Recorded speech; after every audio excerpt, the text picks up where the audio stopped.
నమస్తే, welcome to Leo. మనతో ఉన్నారు సీనియర్ జర్నలిస్ట్ డివి శ్రీనివాస్ గారు. సార్ నమస్తే.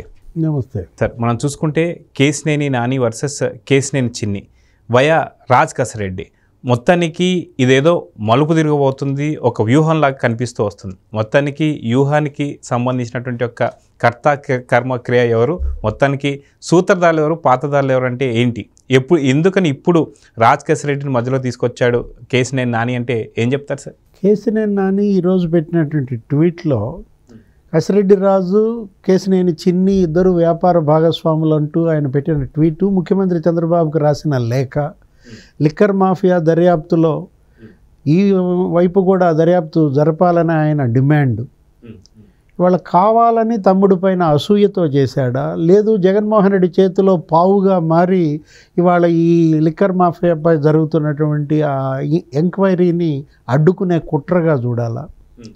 ఎందుకంటే స్పెషల్ ఇన్వెస్టిగేషన్ టీం గతంలో అనేక సిట్లు చూసాం, కానీ ఏ సిట్టు కూడా ఇంత స్వల్ప కాలంలో ఇంత లోతైన దర్యాప్తు జరిపి ఇంతమందిని అరెస్ట్ చేయలేదు. వరుసపెట్టి 5-6 అరెస్ట్ అయ్యి జైల్లో ఉన్నారు. కసిరెడ్డి రాజుని వాళ్ళ సిబిఐ కస్టడీలో ఎంక్వైరీ చేస్తున్నారు. నిన్న చాణక్యని అతన్ని కలిపి విచారించారు, 100 ప్రశ్నలు వేశారు. జగన్ ఆదేశాల మేరకే ఈ వసూళ్లన్నీ జరిపారని ఇవాళ వాళ్ళు వాంగ్మూలం ఇచ్చినట్టుగా, కొన్నిటికేమో స్పష్టమైన సమాధానాలు ఇచ్చారు, కొన్నికి అడ్డగోలు సమాధానాలు ఇచ్చారు. వాళ్ళ దగ్గర ఉన్న ఆధారాలు, వాళ్ళ దగ్గర ఉన్న వాట్సాప్ కాల్స్, గతంలో ఇచ్చిన అప్రూవర్ వాంగ్మూలాలు అన్నీ దగ్గర పెట్టుకుని వాళ్ళు ఫిక్స్ చేశారు. అంటే ఇదొక 7 అంచెల వ్యవస్థ అన్నారు. ఈ 7 లేయర్లలో 5 లేయర్లు బ్రేక్ అయ్యాయి కసిరెడ్డి రాజు అరెస్టుతో. 6వ లేయర్లో ఉన్న మిథున్ రెడ్డి అరెస్ట్ రేపో మాపో అంటున్నారు. అతను హైకోర్టు బెయిల్ తిరస్కరించబడింది. సుప్రీంకోర్టుకి వెళ్ళి ఏదో తాత్కాలిక ఉపశమనం పొందాడు 2 వారాలు. నేడో రేపో మిథున్ రెడ్డి అరెస్ట్ అన్నప్పుడు ఇవాళ బిగ్ బాస్ వైపు వెళ్తోంది.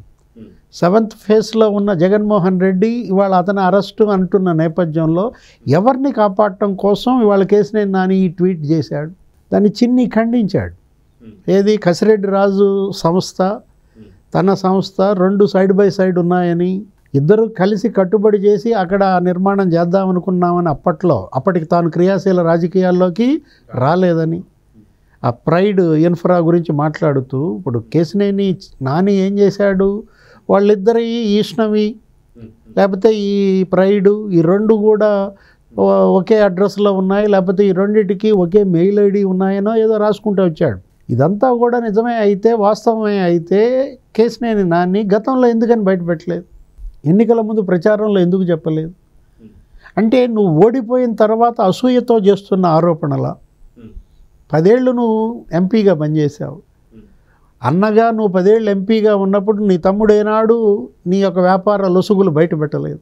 కేశినేని ట్రావెల్స్ చేసినటువంటి ఆ లోటుపాట్ల పైన అతను మరి జనంలో రచ్చ చేయొచ్చు. ఎవరెవరికి నువ్వు ఎంతెంత ఎగ్గొట్టావు, ఎంతమంది కార్మికులను రోడ్డు పాలు చేశావు.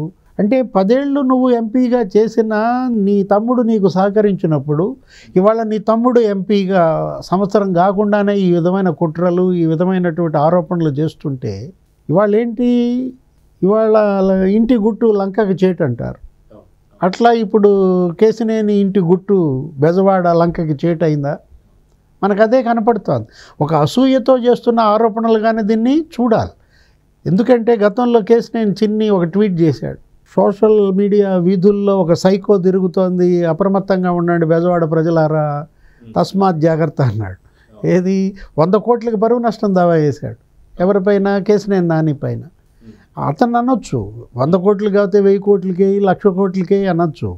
ఇవాళ అతను ఎంపీగా ఒక బాధ్యతాయుతమైన పదవిలో ఉన్నాడి పైన నువ్వు ఈ విధమైన ఆరోపణలు చేస్తుంటే అంటే ఎక్కడ ప్రైడ్ ఇన్ఫ్రా, ఎక్కడ ఈష్ణవి ఇన్ఫ్రా? అంటే బోడిగుండుకి మోకాలకి ముడి పెట్టడమా, కోడిగుడ్డుపై ఈకలు పీకడమా? ఇవాళ గతంలో మనం చూసాం, నోటి దూలతో కేశినేని నాని ఇవాళ ఈ పరిస్థితి వచ్చింది. చంద్రబాబుపై ఆరోపణలు, ఏది అతను ముసలాడైపోయాడని, ఇంకా అతను అసలు అవుట్డేటెడ్ అని రకరకాలుగా చంద్రబాబుపై అతను చేసిన విమర్శలు. ఎవరైతే నీకు 2 సార్లు బీఫామ్ ఇచ్చి నిన్ను 2 సార్లు ఎంపీగా చేసి ఢిల్లీలో కూర్చోబెట్టారో అట్లాంటి వ్యక్తిపై నువ్వు చేసిన ఆరోపణలు అంటే తిన్నింటి వాసాలు లెక్క పెట్టడమే కదా. లోకేష్పై అతను చేసిన ఆరోపణలు, అతను ఒక యూజ్లెస్ ఫెలో అని, అతను అసలు ఎమ్మెల్యేగా గెలవలేకపోయాడని, ఆఫ్టర్ ఆల్ లోకేష్ అని, అసలు ఎంత నోటి దూల అతనికి ఆ పరిస్థితి ఈరోజు. ఎక్కడున్నాడు లోకేష్, నువ్వెక్కడున్నావు? ఇవాళ లోకేష్ నువ్వు ఎప్పుడైతే ఎగతాళి చేశావో, ఓడిపోయాడన్నావో, అతను ఇవాళ డంపింగ్ మెజార్టీతో గెలిచాడు, 90,000 ఓట్ల మెజార్టీతో. ఇవాళ నువ్వు ఆఫ్టర్ ఆల్ లోకేష్ కాదు, ఆఫ్టర్ ఆల్ కేసినేని నాని అయ్యావు. 2,75,000 ఓట్లతో నువ్వు ఓడిపోయావే, బెజవాడలో ప్రజల తిరస్కారానికి గురయ్యావే. ఇప్పటికి కూడా నువ్వు ఎక్కడ పొరపాటు చేశాను, తప్పటడుగు ఎక్కడ వేశాను, వైఎస్ఆర్ కాంగ్రెస్ పార్టీలో చేరడమే నా రాజకీయ పతనానికి నాంది. ఫస్ట్ ఏమన్నావు, అసలు 8 నెలలు మౌనంగా ఎందుకున్నావు?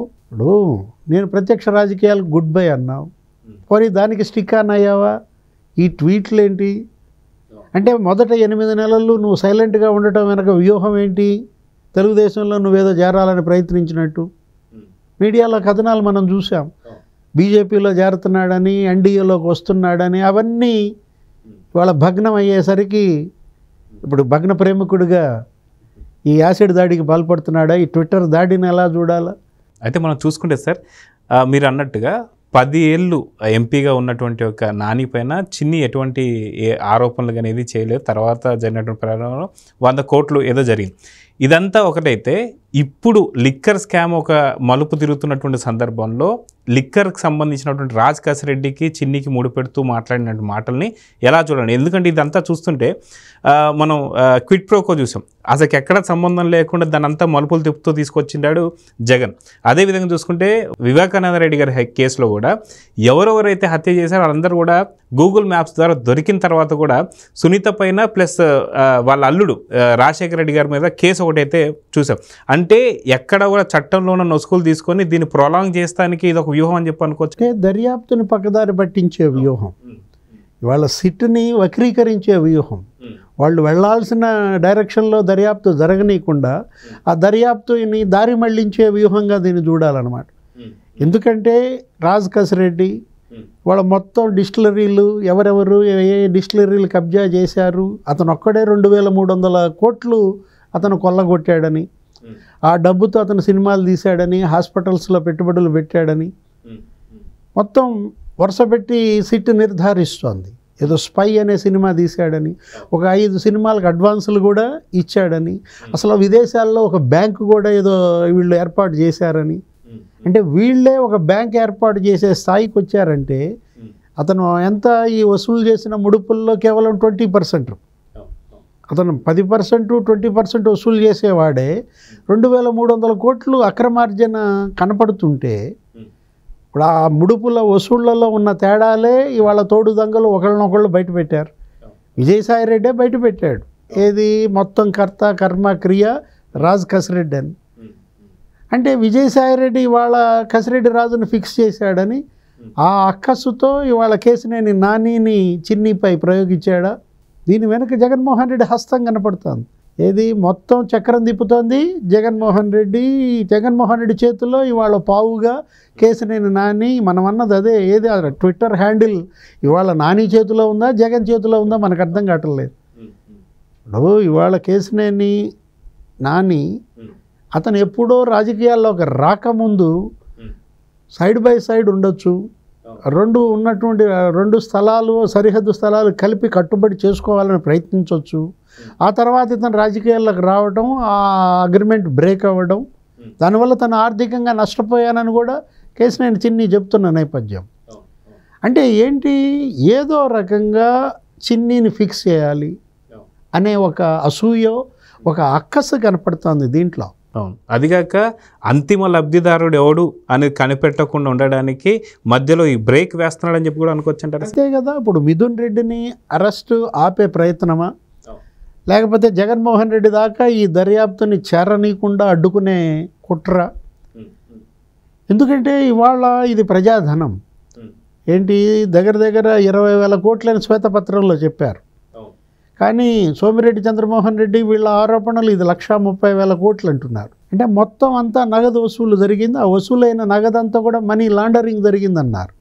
అసలు విదేశాలకు దగ్గర 4,000 కోట్లని కృష్ణదేవరాయలు చెప్పినా అది 40,000 కోట్లని మనం కొన్ని మీడియా కథనాలు చూస్తున్నాం. అసలు ఏ దేశానికి ఎంత డబ్బు వెళ్ళింది, అసలు విదేశాల్లో బ్యాంకులే ఎస్టాబ్లిష్ చేసే స్థాయికి వీళ్ళు ఎలా వచ్చారు? అసలు ఇందులో ఒక మామూలు సాధారణ బ్రోకర్ పాత్ర పోషించే కసిరెడ్డి రాజు 2,300 కోట్లు సంపాదించడం ఏంటి? ఈ లెక్కన అసలు ఒక్కొక్కడు ఎంతెంత సంపాదించారు? ఇప్పుడు సజ్జల శ్రీధర్ రెడ్డి ఇవాళ అరెస్ట్ అయి ఉన్నాడు, ఎస్పీవై డిస్టిలరీస్. ఆ ఎస్పీవై డిస్టిలరీస్ సజ్జల శ్రీధర్ రెడ్డి రేపు కస్టడీకి తీసుకుంటే ఇంకెన్ని వాస్తవాలని వెల్లడిస్తాడు, ఇవన్నీ కూడా చూడాల్సిన అవసరం ఉంది. సో చూద్దాం సార్, ఖచ్చితంగా కేసినేని బ్రదర్స్ బెజవాడ సాక్షిగా ఏదైతే వార్ నడుస్తుందో మధ్యలో కసిరెడ్డిని పెట్టి ఇది ఒక వ్యూహం కింద మార్చాలని చూస్తున్నటువంటి వైఎస్ జగన్మోహన్ కుట్రకి ఖచ్చితంగా బ్రేక్ పడాలని అయితే కోరుకుందాం. నమస్తే సార్. నమస్తే.